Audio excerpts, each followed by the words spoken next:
warahmatullahi wabarakatuh. Perkenalkan, nama saya Vinca Karnisa Anjani, absen 35 dari kelas 11. Di video kali ini saya akan menjelaskan tentang syu'abul iman atau yang biasa disebut sebagai cabang-cabang iman.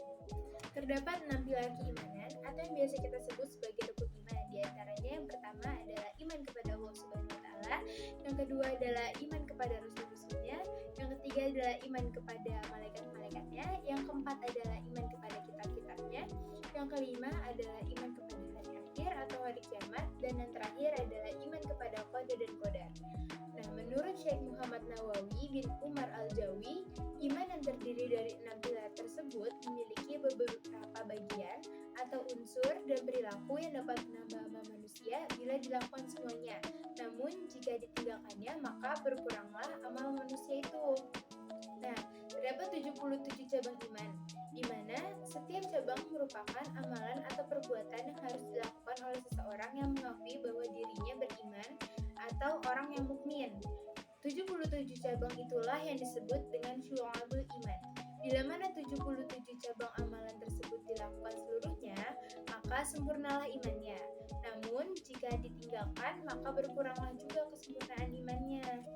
Sebagaimana sabda Rasulullah SAW yang diriwayatkan oleh Muslim dan Abu Hurairah radhiyallahu anhu.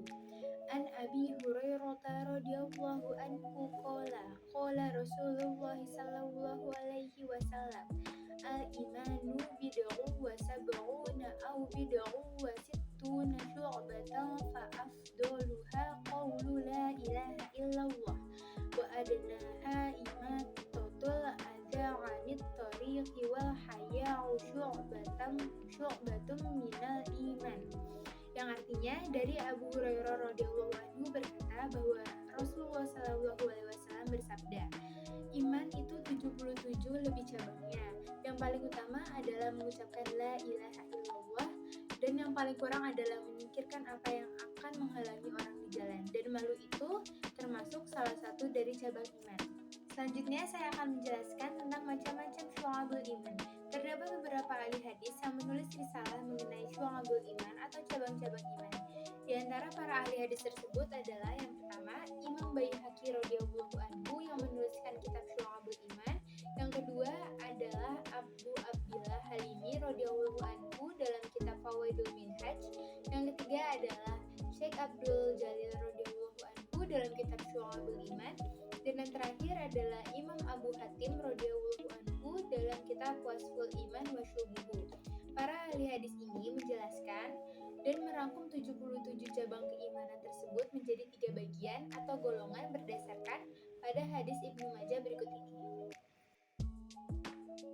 Nah, dengan kata lain, dimensi dari keimanan itu menyangkut 3 ranah, yaitu ma'rifatun bil qalbi, yaitu meyakini dengan hati, iqrarun bil lisan, yaitu diucapkan dengan lisan, dan yang terakhir amalun bil arkan, yaitu mengamalkannya dengan perbuatan anggota badan. Dari pengelompokan 3 dimensi tadi, maka syu'abul iman dibagi menjadi 3 bagian, yaitu yang pertama ada niat akidah dan hati, yang kedua lisan atau ucapan, dan yang ketiga seluruh anggota badan. Sekarang saya akan memberikan penjelasan tentang ketiga bagian syu'abul iman tersebut satu persatu. Dimulai dari yang pertama, yaitu cabang iman yang berkaitan dengan niat, akidah, dan hati.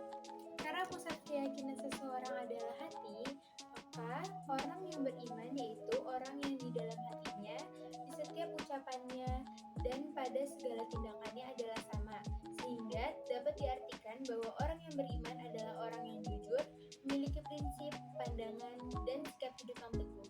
Dengan demikian, yang dimaksudkan dengan iman yang sejati adalah iman dengan keyakinan penuh yang ada di dalam hati. Tidak ada rasa ragu sedikit pun, dan akan selalu mempengaruhi arah kehidupan, sikap hidup, dan aktivitas dalam kehidupan.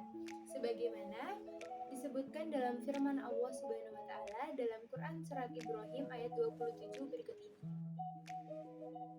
Selanjutnya saya akan memberikan penjelasan tentang cabang iman yang berkaitan dengan lisan. Islam mengajarkan kepada setiap muslim untuk menjaga lisan, agar lisan senantiasa dipergunakan untuk sesuatu yang baik dan tidak bertentangan dengan kehendak Allah Subhanahu wa taala.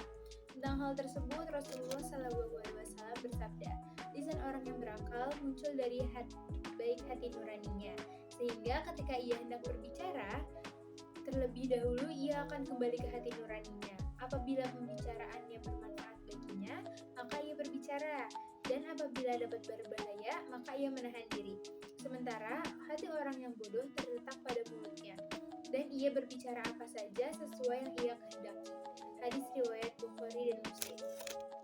Oleh karena itulah, pada Syu'abul Iman berdasarkan pengelompokan para ahli hadis sebagaimana disebutkan sebelumnya, implementasi iman akan termanifestasikan dalam hal-hal yang konkret dari ranah iqrarun bil lisan yang terdiri dari 7 cabang keimanan, yaitu sebagai berikut. Yang pertama adalah membaca kalimat thayyibah atau kalimat-kalimat yang baik. Yang kedua adalah membaca kitab suci Al-Quran. Yang ketiga adalah belajar dan menuntut ilmu. Yang keempat adalah mengajarkan ilmu kepada orang lain. Yang kelima adalah berdoa. Keenam, berzikir kepada Allah Subhanahu wa Ta'ala termasuk istighfar. Dan yang terakhir adalah menghindari bacaan yang sia-sia. Selanjutnya saya akan memberikan penjelasan tentang bagian terakhir dari Syu'abul Iman, yaitu cabang iman yang berhubungan dengan perbuatan dan anggota badan. Iman adalah sesuatu yang abstrak dan sangat sulit untuk diukur. Iman bukan saja sekedar terucapnya pengakuan seseorang melalui lisan yang mengatakan bahwa ia beriman, karena bisa saja orang munafik memproklamirkan keimanannya, namun hatinya mengingkari apa yang ia katakan. Iman juga bukan sebatas pengetahuan tentang makna dan hakikat keimanan itu sendiri, sebab tidak sedikit orang yang mampu memahami hakikat iman, namun ia mengingkarinya. Iman bukanlah sekedar amalan yang secara lahiriah menunjukkan kesan dan penampilan seolah-olah seseorang begitu beriman, karena orang-orang munafik pun tidak sedikit dan secara penampilan menunjukkan bahwa dirinya itu rajin beribadah dan berbuat baik, sedangkan terdapat pertentangan dan kontradiksi dalam batin mereka, karena apa yang diperbuatnya tidak didasari oleh ketulusan untuk menggapai ridho Allah, atau yang biasa kita sebut sebagai lain di mulut dan lain di hati. Oleh karena itulah, dalam Syu'abul Iman, para ulama telah memilah sebanyak 40 cabang dari dimensi perbuatan yang mencerminkan konkretnya keimanan seseorang. Semakin baik kualitas iman seseorang, maka akan semakin baik pula perilaku dan perbuatan mereka dalam kehidupan sehari-hari. Begitupun sebaliknya. Bagaimana disebutkan sebelumnya bahwa iman adalah sesuatu yang abstrak dan tidak mudah untuk diukur. Pada umumnya, nilai-nilai keimanan seseorang akan nampak dalam bentuk tingkah laku dan habits atau kebiasaan seseorang dalam kehidupan sehari-harinya. Sehingga erat sekali kaitannya antara keimanan dan tingkah laku manusia. Semakin baik kualitas imannya, maka semakin baik pula perilaku dan akhlaknya dalam kehidupan. Adapun tanda-tanda orang yang beriman adalah yang pertama, jika mendengar nama Allah Subhanahu wa Ta'ala disebut, maka bergetar hatinya. Dan jika dibacakan ayat-ayat Al-Quran, maka bergejolak hatinya untuk segera mengamalkannya. Yang kedua, senantiasa bertawakal setelah bekerja keras dan berdoa kepada Allah Subhanahu wa Ta'ala. Yang ketiga, selalu tertib dalam menegakkan dan menjalankan sholatnya. Yang keempat, menafkahkan sebagian rezeki dan hartanya di jalan Allah Subhanahu wa Ta'ala. Yang kelima, menghindari perkataan yang tidak berguna.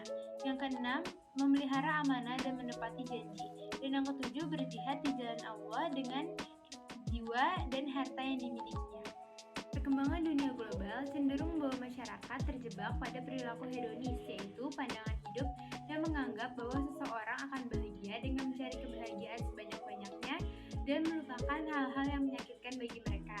Hal ini senada dengan pendapat Abu Bakar bin La'al dalam kitab Makarim Al-Akhlaq yang meriwayatkan hadis dari Anas bin Malik radhiyallahu anhu berkata bahwa Rasulullah SAW bersabda, setiap mukmin dihadapkan pada 5 ujian, yaitu mukmin yang menghasutnya, munafik yang membencinya, kafir yang memeranginya, nafsu yang menentangnya, dan setan yang selalu menyesatkannya. Hadis riwayat Ad-Dailami. Dan yang terakhir, saya akan menyebutkan apa saja manfaat dan hikmah Syu'abul Iman.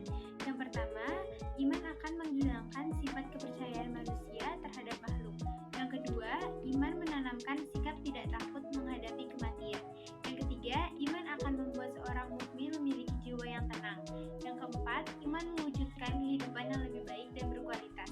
Yang kelima, iman menumbuhkan sikap ikhlas. Yang keenam, iman mendatangkan keberuntungan. Yang ketujuh, iman mencegah penyakit jasmani dan rohani. Oke, sekian video pembelajaran kurang lebih